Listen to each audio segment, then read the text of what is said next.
something David once spoke about, I think in one of his simchas. When we speak about man was created in God's image, in God's form. God has no form, has no image. So we're speaking about intellect and free choice.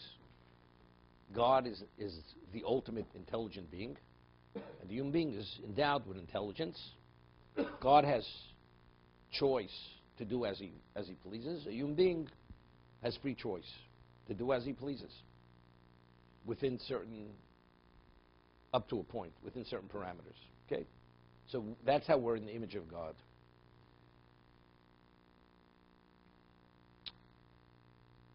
It's interesting. I mean, Rav Chaim Volozhin Nefesh Chaim, which we studied many years ago, says that the pagans believed that although God may have been the creator, once he created, everything is locked into the zodiac, and even God can't override the zodiac. So God no longer has choice. God can no longer act as he chooses because he's locked in. I'll give you an example. We say, this is the example. Person goes and he builds a room and a door and he puts a lock on it. And he locks himself in the room and throws the key out the window. Although you created that, you made the lock and you created this enclosure. So do you have control? You have no control any longer. Therefore we say, the Chazal say, HaKadosh Baruch Hu is referred to as HaMokom. Right? We say now, God, Baruch HaMokom Baruch Hu. Why is Hashem called Mokom? Because, so the Medrash says, Chazal tell us, because HaKadosh Baruch Hu is Mekomo Shel Olam, Ve'ein Olam Mekomo. God is the world, is the location of the world is not his location. What does that mean? So Rav Chaim Volozhin explains in Nefesh HaChaim, what is a location? A location has a capacity contained. Now, what is the basis for the capacity? It's the location. God is the basis for the world. So whatever a mokom is, mokom means the location, means it has a capacity. What is the basis for the capacity? HaKadosh Baruch Hu is Mekovo Shel Olam. He's the basis for existence. The existence is not the basis for where he is. That's the reason why Hashem is called mokom. Okay, that's Chazal. Okay? So he says over here, he says, if God did not create everything uniformly, that everything is exactly the same, there are changes in existence. Why? Something which functions continuously, always the same way. Evidently that shows that you have no control. As we'll see. I'll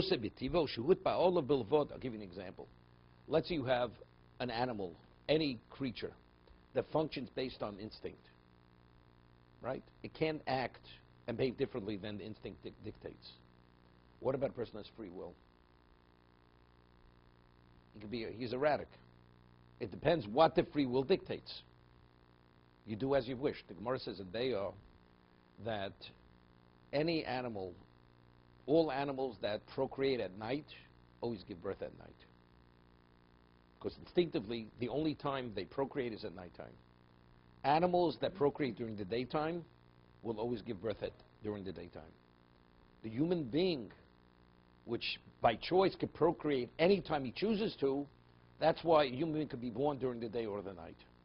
It's the Gemara in Bahya. Okay? You remember the Gemara? It's Gemara famous. Gemara, right? As they say, it's famous if you remember it. Okay. So, wait one second. Okay. Okay. We're not playing Stump the Rabbi right now. Okay?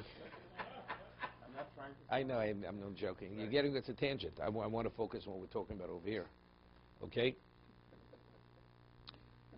So we're saying something which always functions, like anything which controls it, the control is instinct, it's clear the creature has no choice. A human being which has this altering type behavior, it's clearly that the person chooses to do as he chooses, as he wishes to do. So he says, there's something compelling that creature, that entity, to behave and act exactly the way it behaves. And it cannot change. anything within nature, for instance, ke'esh. What is fire? Fire burns. That's the reality of fire.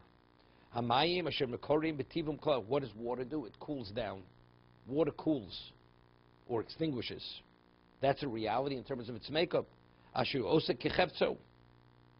He says, but something which does as he chooses to do, the consequence of that, you'll see different types of behavior based on that. It's interesting. A person is very conditioned. His behavior could be almost identical every single day.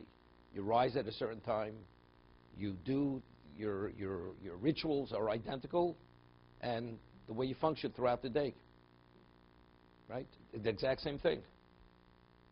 I mean, the ultimate is to take control. That the choice should be, see, the choice doesn't have to be necessarily a noticeable choice. I once said, it's interesting, we have a mitzvah, shochim titel cho b'chosherecha. There's a mitzvah to have law enforcers, judges, and law enforcers in every community. So the Gemara, the Mishnah says in Sanhedrin, if you have a community as few as 240 people, you have to have a court of 23 judges and law enforcers. So the question is, how could you ever sin? I mean, here HaKadosh Baruch Hu gives us free choice. So what's the reason why you don't sin? Because you choose not to sin. But you understand, if you have law enforcers and you have a bezdin where they could actually even put a person to death or give malchus, lashes. You know what it means to get lashes? A person needs a gazayas of nevela. You get lashes, you're incapacitated for 3 years till you're covered from the lashes. So is it really worth it? So it's minimizing our choice. So it seems to be the whole concept of having law enforcers and courts in every community, in every little village, this interferes with our choice. So you have to sit behind closed doors. Okay? So I said something other than that. What I said was the choice to live like an animal, like an intellectual animal, or like a spiritual person. God says, that's not a choice for my children. The choice for my children is, you behave properly, but qualitatively, do you do the mitzvah shlo lishma or lishma? And there's so many gradations within mitzvah, that's the way I want you to implement and apply your free choice. That's what Shoftim Shochim, that's what it indicates. Well, I could be a depraved human being. You know, you don't have that choice. Like a person raises a child. I want that. If you're living in my home, you have to behave this way. You could do better or worse within that. Okay, that's what I'll encourage you to do better. But to behave in a way which is totally unacceptable, not on my turf.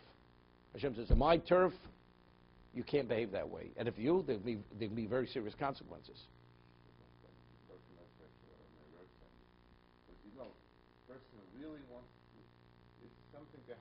It's different. It's different. That's the Kofisha wrote something. This is to bring out the potential of the person. You raise a child with certain values, morals, and ethics, and beliefs, and perspectives, because you want him to maximize his potential.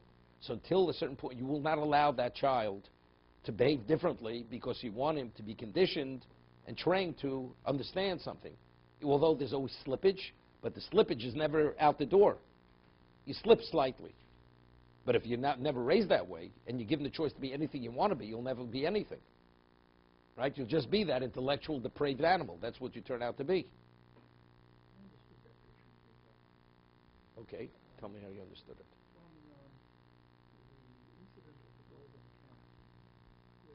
Very small minority were responsible. Hashem threw the book of the entire people. Why? Why? Okay? Because they should have taken collective responsibility. They were too passive. They didn't take the necessary steps. Let me ask you a question. Okay, good. But that's sufficient culpability. So by setting up the court system, first we're setting up the court system to handle the Torah. But why? But that... I'd say it's mandated. No, but that concept, that seems to be what Hashem is doing. I'm giving you free choice, but I'm not allowing you to exercise your free choice. I'm not allowing you to exercise it. Because if there's a court system, no one in his right mind is going to cross that line. So behind closed doors in private, okay? But in the public setting, this system demonstrates that everybody cares about doing the right thing. And so we are not liable. Where? In the public setting? Yes. If you have a court, there's no public setting, because public setting, it's not worth to do the wrong thing. In a public setting, it's not worth doing. The court will not allow it to happen. The whole infrastructure is designed to, let's say, demonstrate that we as a society care about these things. And we don't want people doing the wrong thing. So that But factually, they won't be doing the wrong thing. Factually, they will not be doing it. Unless society collapses, then Shoftim has no value any longer. No, but factually, they won't be doing the wrong thing. People factually will not be doing the wrong thing. You know, McDonald's will not take a lease because nobody's going to McDonald's. That's fact, because it's not worth going in there in terms of what the consequence is going to be. So eating kosher or not kosher is not a choice any longer. It's not a choice. Hashem says, I don't want that to be your choice. I don't want that to be a choice. The choice should be, are you going to eat like a glutton, or you're going to eat to maintain yourself as to serve Hashem? That's what the Jews spoke. That's the choice I want. That's the parameter of the choice. Variation, according to the Rav, only to maximize within a very defined context. I mean, how do you raise a child? Do you give him such leeway to do things which are unacceptable to you? You don't give him that leeway.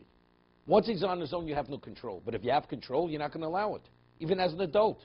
Your child wants to do something which is destructive, and you could prevent it. You'll do whatever you can to prevent it. It's the same thing. So what God should treat us differently than a parent would want to treat a child, a responsible parent. It's the exact same thing. Well, but you're denying your child. You're not giving your child free choice. If he wants to, be a thief, you're going to allow him to be a thief? If you can prevent him from being a thief, of course you're not going to allow him to be a thief. Where he's going to be put in prison. You're going to allow him to do that? Of course not. Many years ago, somebody asked me, in Israel, the secular, they say, something? Where do you have a right to dictate to us whether we could keep Shabbos or not keep Shabbos? If we want to go to the cinema on Friday night, the way they say with Israeli accent, they don't come up with a word in the Hebrew for cinema. So it's cinema. If we want to go to the cinema Friday night, why can't we go Friday night to the cinema? So I said to the person, if you have a brother, an adult, and he's going to take drugs, or he's going to, God forbid, commit suicide, are you going to allow him to commit suicide? You call whatever agency is necessary, even if they have to bind him and restrain him, you can do whatever you can, because he's going to destroy his life. So if a person understands what the value of spirituality to the Jew is, it's not I'm imposing on your life. Your person, I have a right to commit suicide if I choose to commit suicide. No, you have no right. In a civilized society, they'll do whatever they can to prevent that person from committing suicide. Right? Even though things have changed today, But in a responsible, sane society, that's the responsibility of one human being versus the other human being. So a Jew understanding what his spirituality is no less than that. Therefore, I have a right. Outside of Israel, I can't control you. But if I can't control you, I will control you. Because you're my brother. It's not someone else.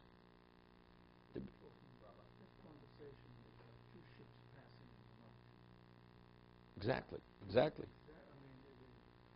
The listener listening to that can't relate to any of that. Definitely not. Definitely. Cannot.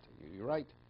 But this is a person who could relate. The person who asked me the question could relate to. I'm not speaking to the one who wants to go to the cinema. I'm speaking to the one who has difficulty.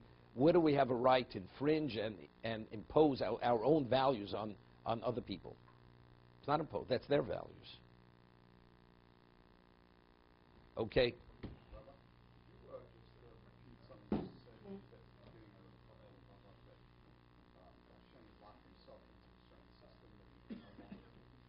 That was Paro's understanding.